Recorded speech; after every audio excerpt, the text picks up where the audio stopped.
guys, my name is Kesar and welcome to my YouTube channel. Today I'm talking all about exercise and I'll be explaining to you why aligning the type of workout you do to where you are in your menstrual cycle can actually enhance performance and make weight loss and muscle gain a lot easier.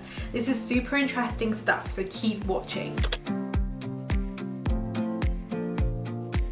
If this is your first time on my channel, hello and welcome. Make sure you subscribe and introduce yourself in the comments box below. Okay, so back in 2020, Chelsea Women's Football Club hit the headlines. Not for their football, but for becoming the first club in the world to tailor their training schedule to their players' menstrual cycle in order to enhance performance and to reduce injury rates. Their manager Emma Hayes, who was the driving force behind this initiative, started this new regime when she noticed that her players' energy and moods were directly impacted by where they were in their cycle. Furthermore, for any of you who have used the Nike training app recently, you might have seen that they have a whole program titled Cycle Sync Your Training, where they have designed specific workout sessions best suited to the different phases of your cycle. So adjusting when and how you work out synced up with your menstrual cycle is very much a real thing. And if you're struggling to see results in your training, so whether that be weight loss or muscle gain, then keep watching to learn how syncing up the type of exercise you do to where you are in your menstrual cycle can make a real difference to you achieving your fitness goals. So how exactly do you sync up your menstrual cycle to your workout routine, and why do you see results quicker than normal? So the first thing that you need to do is you need to download a tracking app and you need to start tracking your cycle. Now there are 4 phases of the menstrual cycle, and that is menstruation, follicular, ovulation and luteal, and the app will tell you exactly which phase you're in. Now for the purposes of exercise, it's probably best to think about your menstrual cycle broken up in the following way. So we have phase 1, menstruation, days 1 to 3. Now I know our period lasts a lot longer than 3 days usually, but days 1 to 3 tend to be when our period is at its most heaviest and when we feel the most tired, which is what is important to consider when adapting our exercise regime. And we have phase 2, the follicular phase, so roughly days 4 to 13. Phase 3, ovulation and post-ovulation, so roughly about days 14 to 20. And then phase 4, which is the luteal phase, or as we probably know it when PMS kicks in, so roughly about days 21 to 28. So these are kind of rough approximations in a 28-day cycle that you can kind of work with in line with your own menstrual cycle. Okay, so let's start off with exercise in phase 1 and your period. So the days around the start of your period are when your sex hormones collapse to their lowest levels. And like I just mentioned, we tend to experience things like lower energy levels at this time, which may be exacerbated by the fact that a lot of us experience a lack of iron. We also experience things like cramps, fatigue, headaches, and even muscle pain. During this phase then, it's really important to listen to your body and to reduce the intensity of your workouts. This is the time for extra nourishment and rest, and definitely not the time to be starting new hardcore exercise regimes. It's still important to keep your body moving though, so focus on gentle exercise instead, so walking instead of running, restorative yoga instead of hot Bikram yoga, and swimming instead of high intensity interval training. And then we hit the next phase, which is the follicular phase. Now although technically the follicular phase starts on day 1 of your cycle, you don't tend to feel your energy levels rise until about day 4, and this is when the heaviest days of your period have passed. This is when estrogen and testosterone levels begin to rise in anticipation for the hot event of the month, which, you've guessed it, is ovulation. And this is a real feel-good time of the cycle. You feel more social, curious, energetic, motivated, and it's the perfect time to amp up your workouts. Now, not because you have to, but because it will probably feel really good to do so. This is also the time when your body will react more efficiently to hardcore workouts.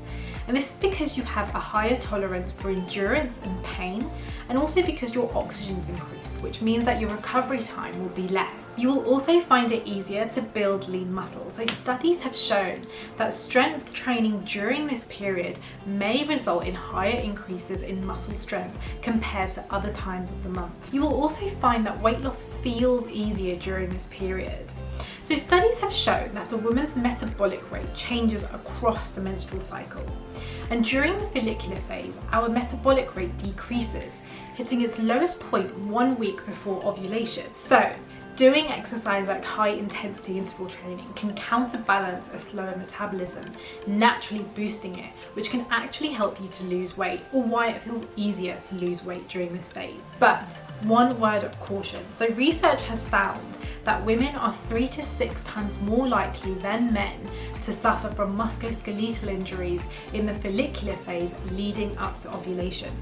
So be sure to spend more time on warm-up exercises and not to overstretch. So taking all of this into consideration, this is the time to make those gains and to really start charting your progress against those fitness goals. And it's a great time to do a variety of things. So HIIT workouts, dance classes, spinning, running, weightlifting, all of these activities will feel really good during this phase. We continue with this high energy as we move into the ovulation phase. So around days 14 to 20, your hormone levels are really peaking now, and there is a sharp rise in testosterone just before you ovulate. I don't know if you've noticed it already, but this is the time when you'll be hitting all of your personal bests. So for example, you'll be going out for your usual 5k run, you'll come back, look at your Fitbit, and you would have just smashed it in record time. So raise your game, go for longer runs, try lifting heavier weights than you did last time.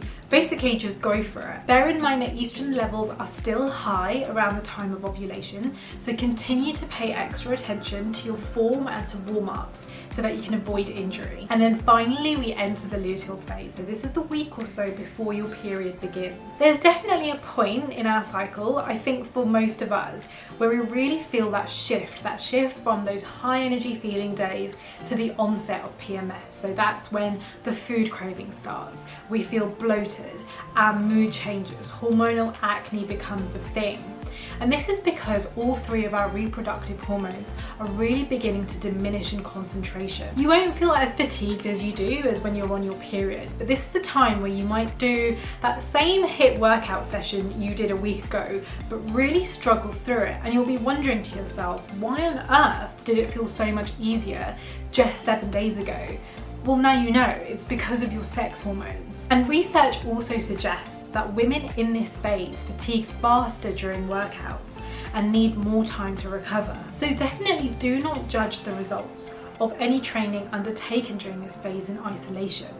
You have to understand your performance in relation to where you are in your menstrual cycle. Revert back to exercise like gentle yoga, Pilates, brisk walking and swimming. It's important to keep moving though, because this is a time where we feel a little bit more rubbish than usual, what with all the PMS symptoms and all. And exercise, with all the feel-good endorphins that come from doing some exercise, can really help to reduce the symptoms of PMS. At the start of this phase, progesterone is a dominant hormone, and it actually increases your body temperature by 0.2 degrees. So you may feel warmer and thirstier than usual, and it's just important to bear in mind when you're doing exercise and workouts at this time. So ultimately, we as women go through something very different to men on a monthly basis. And I think it's really important that we acknowledge this and we train accordingly. Now, the science in this area is lacking, but if you think about it, everything that I've just explained to you is actually quite intuitive and simply respects our bodies and the changes like the energy fluctuations that are happening within us every day. And I think the fact that the Chelsea Women's Football Club have even started to tailor their training schedules in alignment with their players' menstrual cycles says something. So try it out for a couple of months and let me know what you think. Does it actually make a difference to you achieving your weight loss targets or your strength training, for example? Because if you are working in alignment with your dynamic female biochemistry, then things like weight loss and muscle gain should feel easier and more sustainable. If you have any questions or comments about anything that I've discussed today, then let me know in the comments box below. In the meantime, I really hope you've enjoyed this video. Please give it a thumbs up if you've enjoyed it. And if you want to continue to learn more about your body, nutrition, hormones, then subscribe to my channel right now and you'll be the first to know when my next video has been uploaded. I'll see you next time.